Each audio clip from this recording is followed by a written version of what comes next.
When sci-fi becomes reality, remember the classic flying cars in Bruce Willis's Fifth Element?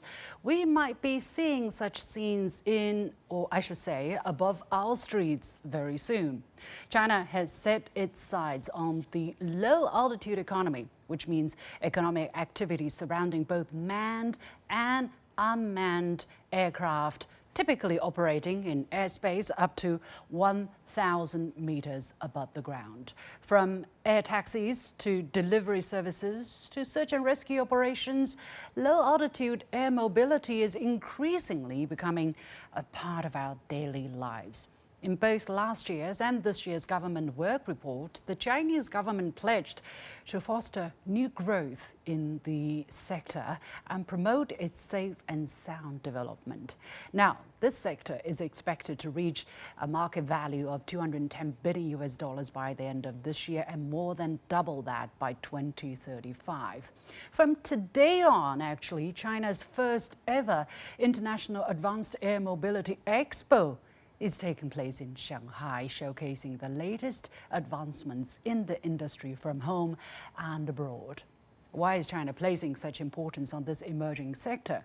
What changes will the low-altitude economy bring to our daily lives, and will this sector become the next battleground for major powers such as China and major economies such as China, the US, and European countries? Welcome to The Point with me, Liu Xin, coming to you live from Beijing. I'm pleased to be joined from New York by Anthony Chen, Global Chief Economist at Chen Economics and former Global Chief Economist at JP Morgan Chase.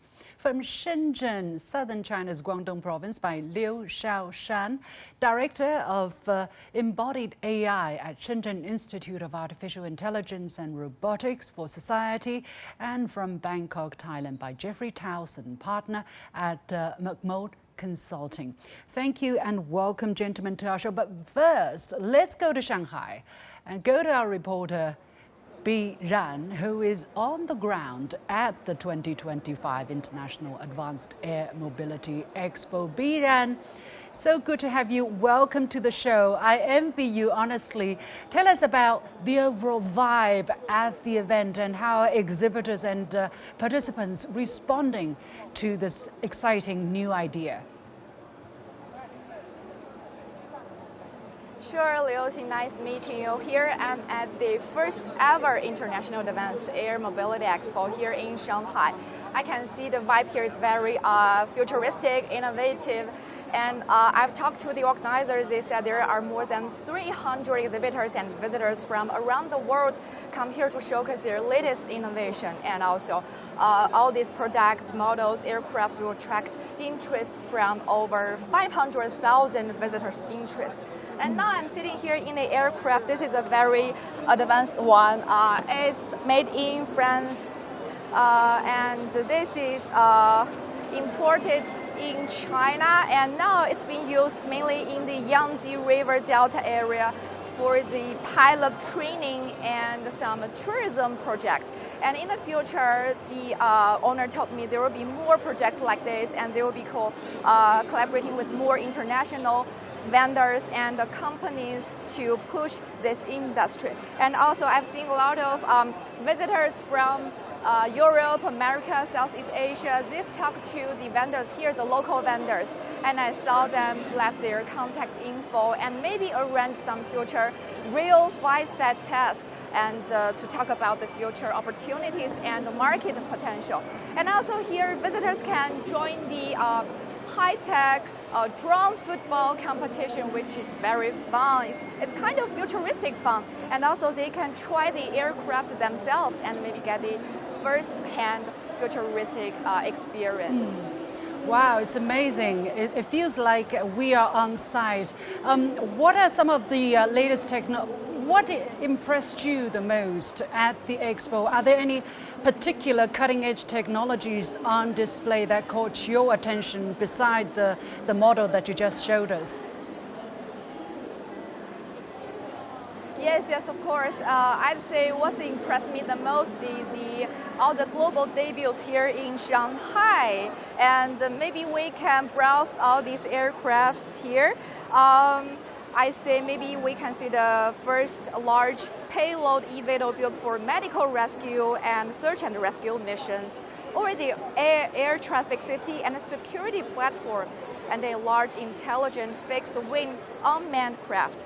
And also, a lot of new technologies have impressed me a lot, like the hydrogen-powered drone, and here's aircraft and the Qianming eVTOL simulator.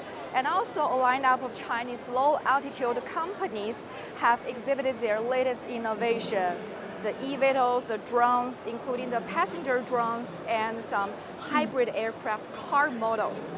But I'd say the expo is not only about hardware. The expo will also feature over 30 high-level forums bringing a lot of topics like the tourism, integrating tech, and also capital, talent, education, and policies support for this industry and to push forward the whole development of this industry both in China and globally. Yeah.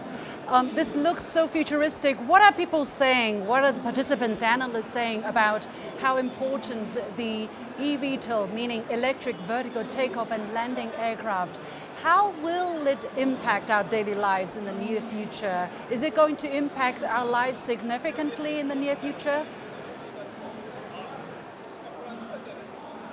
Yes, I've talked to some visitors and some exhibitors, and I think they believe this eVTOL it will impact our daily life a lot. And of course, business, consumption, tourism, future transportation will all be impacted. For example, from my point of view, I think the transportation and tourism will be the two major points this eVTOL will affect us against the backdrop of US-led trade and tariff tensions. I think this year's expo has drawn greater global attention also to China's strong consumer market. And also here, I'm in the region of the Yangtze River Delta area, and with strong tourism resources and the rich cultural resources, the tourism industry will be used a lot of this high-tech innovation of drones and eVTOLs. Yeah. And also for transportation, this stands for the future transportation. And China's low-altitude economy expands. Companies are introducing new area platforms beyond all these drones and the eVTOLs, and a lot of new kind of aircraft will also impact our life. Yeah. So the 2025 government work report of China has also noted that China will foster these emerging industries related to low-altitude economy. Yeah. Well, thank you so much, Peter. We have to leave it there. It's wonderful and it's fascinating. Thank you so much for bringing us that wonderful report. Let's get back to our guests here in different parts of the world. Mr. Liu, you are an industry insider. Biran mentioned this word very often, eVTOL. Exactly how to pronounce it, I don't even. It's eVTOL. And there are other terms like advanced air mobility, low altitude economy. Even there are talks about vertiports in contrast to airports. Help us understand this school of concepts, what they're all about. Well, we just opened up a third dimension for intercity or inner city transportation. The traditional transportation is on the road surface, whether it's train or cars. Now with eVTOL technology, we can fly from, say, one part of Shenzhen to the other part with no traffic. We can reach over there in, say, 10 minutes. But today, the reality is that traffic jams are a major problem in modern cities. So for example, in Shenzhen, if you get to one point to the other at traffic time, it would take more than 1 hour. So the eVTOL technology really opened up a new possibility for city transportation. Mm-hmm. Anthony, help us understand your or the American research and analysis that are being done in this regard. How much importance, attention is given to low altitude economy or advanced air mobility in that part of the world? Are companies actively researching in this field as well, research and development? Yes, Liu Xin, they are doing a lot of research because, as you probably know, on the logistics front, that last mile of delivering products to different places is always not only time consuming, but in some cases inefficient. And this will increase productivity. It will create new opportunities. You heard previously about the medical rescue and area. All those types of situations create opportunities for these eVTOLs. So I'm very excited to see all the research that's being done in China, in Asia, and also in the Americas and in Europe, because it really is going to create new opportunities to boost productivity and hence increase our well-being among our residents and just create increased efficiency. I think it's a win-win situation. Jeffrey, let me ask you, in Thailand, a couple of months ago, actually, the YouTube sensation iShowSpeed experimented to set in a eVTOL, I have to get used to that term yet, a manned air taxi actually, and the video went viral and he was so excited. What explains this excitement and the fact that China seems to have been very bold in this in exploring this potential new dimension of economy? Yeah, I mean, there's a cool factor to this. Like aerial robo taxis are cool. You know, for those of us that are older, came out of the Jetsons. We've been thinking about this forever. So, you know, when iShowSpeed showed up in China, which was really an interesting cultural phenomenon that he was such a big deal. You know, he took the air taxi ride by Yihang and got a lot of press, and it was, by every measure, it was really cool. I focus a lot more on commercial applications, things that I think will get adoption and maybe disrupt other areas. You know, the weakness of air mobility is you got to take off and land, and it takes a lot of energy. I mean, that's just gravity. There's no way around it. Now, when you get up to altitude, you can actually cruise horizontally pretty efficiently, but getting up and down is difficult. So, you know, you look for use cases that are going to make sense in that scenario.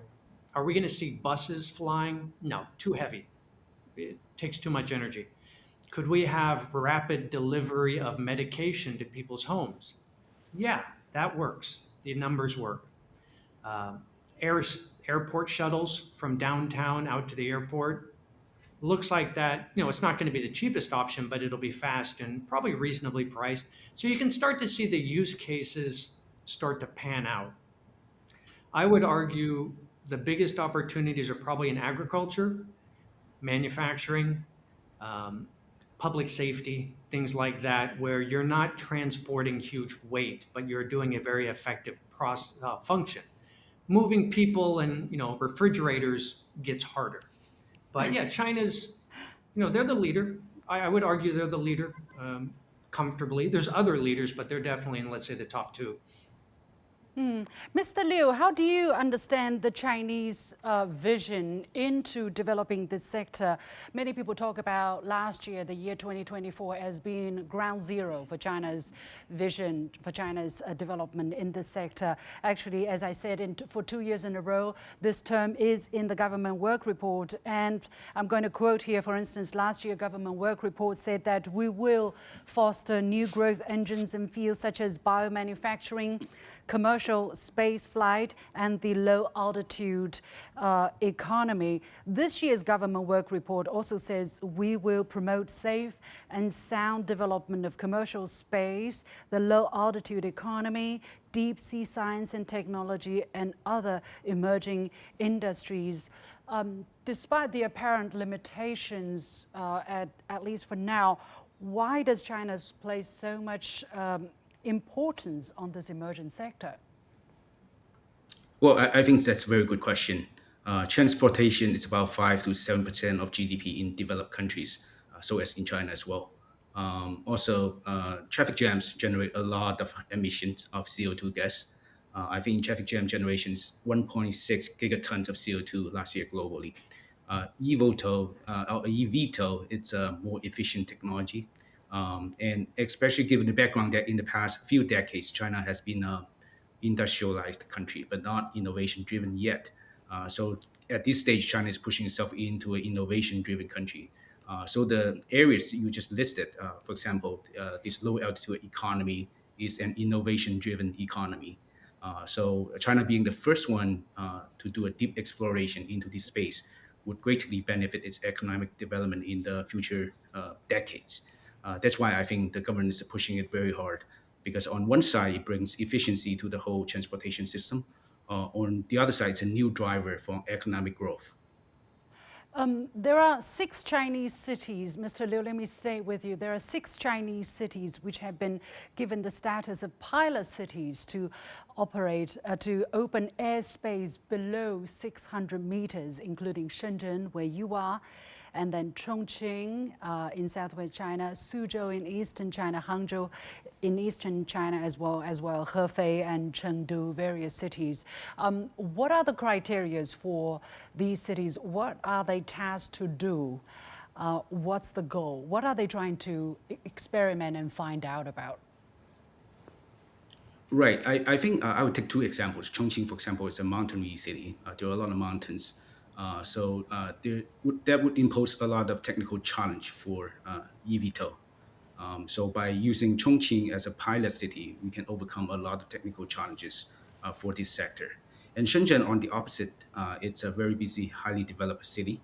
Shenzhen alone plans to build 700 takeoff points for these aircrafts. And then if you examine the supply chain, there are 2,000 companies within Shenzhen doing business in this new sector. So by doing a pilot in Shenzhen, they would help giving a lot of use cases for these supply chain companies that would help accelerate the growth of the sector.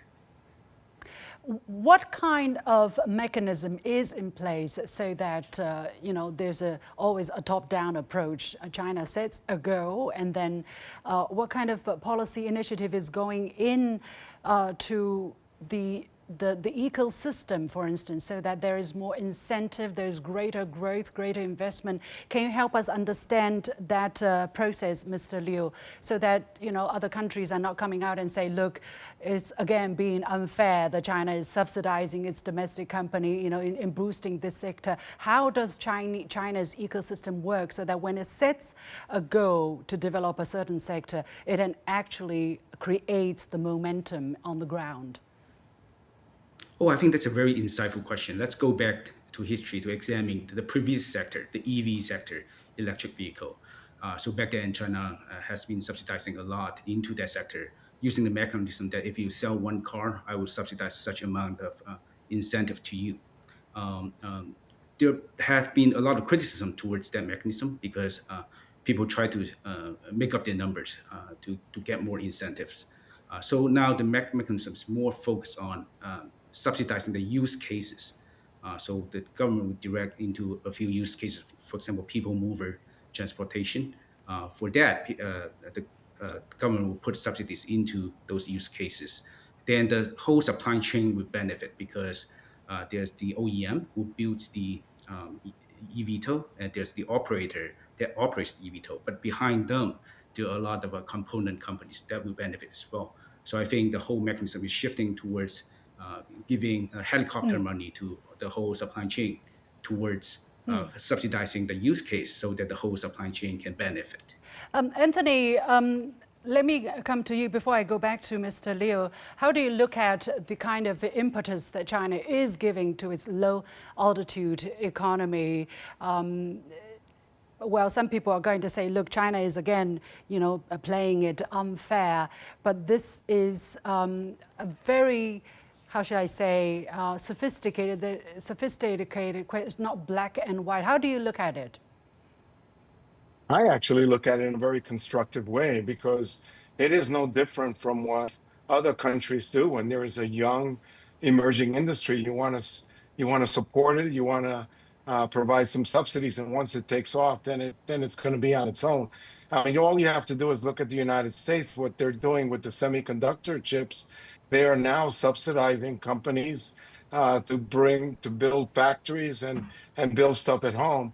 So there is no different from that, except that this is a very exciting area. And right now, yes, China is the global leader in Asia with these eVTOLs. And remember that China now has over 40,000 kilometer miles or or hours of experience with these aircraft just circling around, as opposed to in the United States, where it's still in the test stage. No real aircraft have been approved, unlike in China. So they do have the benefit of being the first mover and being out there in the innovative front. So I have no criticism. I just have great respect and great admiration for what China is doing in this sector.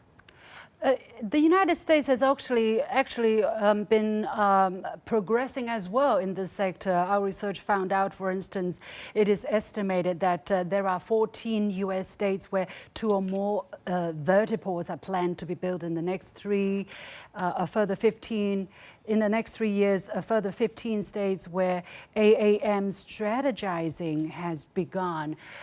Jeffrey, where do you see that, if not the low altitude economy, but the drone sector being a new kind of area of competition, that the U.S. will see it as a race again against China or Chinese companies? Yeah, I mean, drones have been a pretty heated race for a while, and I think most people acknowledge China is far and away the leader, 70+%. I mean, you can get DJI drones everywhere in the world. So at least on the commercial side, that's been the case, the consumer side. Yeah, but I think what's interesting about this space is when you have a new technology, 50% of it you can never see coming. Some of it you can see, okay, robo-taxis, emergency deliveries, but there was a use case I read about recently in China where they took life preservers, the big orange rings you use when you fall off the boat or get in trouble at the beach, and they've turned them into drones. Mm-hmm. And so at the beach, instead of the lifeguard swimming out to help someone, the drones just take off and it drops right next to you, a life preserver. And they can do it with cameras. I mean, who saw that coming? Yeah. So there's going to be a lot of entrepreneurs. I think this is maybe the factor people aren't focusing. Yes, it's the tech, it's the manufacturing, it's the AI, but it's also about who has the most vibrant entrepreneurial economy right now. Because that's where all these crazy things are going to merge. That's probably, China and the US. Yeah, so it's going to be a lot of surprises along the way. Well, China and the US are not the only player. We understand, for instance, Japan also eyeing the sector, and for quite a long time, countries in Europe, they have also been experimenting. Unfortunately, the German eVTOL aircraft developer Volocopter actually applied for insolvency because of high operational cost and regulatory challenges. What can we learn from it? Jeffrey, let me stay again with you here. How can China strike a balance between innovating and the commercialization, and setting a boundary as we go forward of a regulatory framework? Yeah, I mean, these are manufactured products, so we're probably not going to be hundreds of competitors. It's going to come down to a handful, just like EVs, cars, refrigerators, and so on. So you look for the countries that are very good at manufacturing. Well, that's China. And then AI, which is the other component of these, vehicles, which are going to be largely autonomous. Okay, that's the US and China, with Europe not really being much of a player in that these days. So I still kind of think, look, this is probably a US-China story, and I would give the edge to China because of the manufacturing ecosystem. But now the regulatory requirements could be the other unknown here, because you can't just fly drones through downtowns of cities, so whichever government sort of puts in place smart, supportive, yet safe regulations first, that could be a real edge. You could see a lot of countries and cities are just going to get a little too nervous about this and go very slow. The winners are probably going to move quick. Yeah, let's hear again from Mr. Liu. Is the national regulator and the city leaders being bold here? Careful but bold. Oh, I think they are very bold. They are not afraid to innovate. When we gauge the speed of innovation, when it's in technical terms or in regulation terms, China, I think, is winning.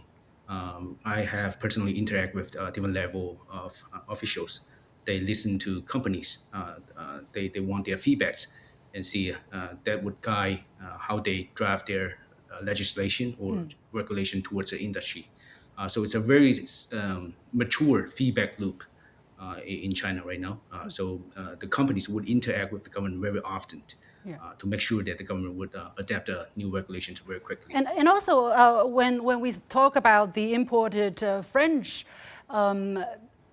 aircraft on display there at the expo in Shanghai, is China working with its international counterparts in developing the low altitude economy? Mr. Liu, how about international collaboration and trade, economic, exchanges?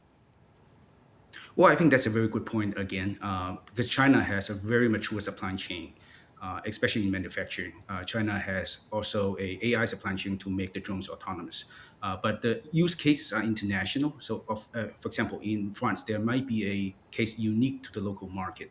So by working with OEMs abroad, China and the partners abroad can together grow a very big ecosystem for eVTOL. Give us some concrete idea or concrete expectations, if you can, Mr. Liu, because this is so fascinating. I'm staying with you. In which year can I expect to take air taxis in Beijing? I think just in a few years. In Shenzhen, right behind this building, I'm already seeing delivery drones to send my food to my table every day. Really? So it's developing very fast. Yeah, in previous year, we did not see that, but this year we see a large amount of drones delivering food for Meituan and for different companies already. So I think it's faster than you think.